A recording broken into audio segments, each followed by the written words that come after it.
Amid the fresh escalation between Russia and Ukraine, a major US Senate bill, which is aimed at increasing pressure on Russia and Iran, is moving closer to becoming a law.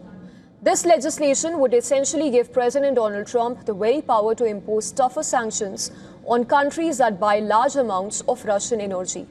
President Trump has reportedly expressed support for the bill. The Senate voted 86 to 12 to clear a key procedural hurdle, showing strong bipartisan backing.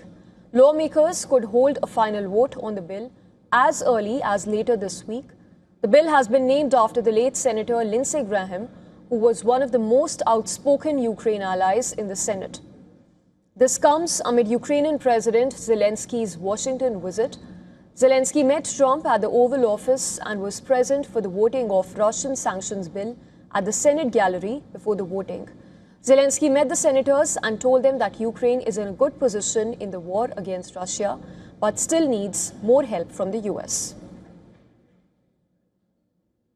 We're very thankful to the senators and we're very thankful for this discussion. The discussion was with details how to help Ukraine, and we are thankful that this bill is very important. Sanctions pressure on Russia is very important, and really it gives, it's not only about money, how to stop to finance this war, but it's also a big signal to Europe, big signal to Ukraine, big support of our people.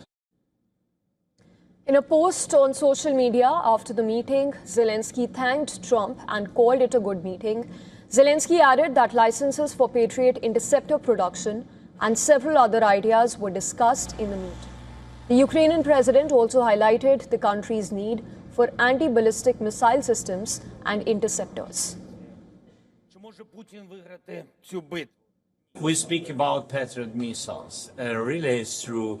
Now we spoke with senators about it. So that Ukraine really can produce everything, which can destroy everything from Iranian Shaheeds to Russian drones and etc. We have drone interceptors, modern systems of electronic warfare. Real problem is anti-ballistic systems and anti-ballistic missiles. And of course, I shared what we need, our needs. I shared it with the president today, and we're thankful to him for this meeting. And now I shared with senators. So we will try to manage it. This is a big challenge.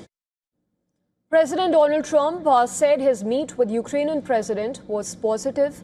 He wrote on Truth Social, and I quote, "Great honor to meet President Zelensky of Ukraine. Many things were discussed. The meet went very well." Unquote. As part of defense cooperation, Zelensky even met executives from US defense company Lockheed Martin during his visit. According to Ukrainian presidency, talks were held on expanding cooperation through joint weapons production and technology sharing. Ukrainian president also met Finnish president in Washington for talks that focused on Ukraine's war with Russia.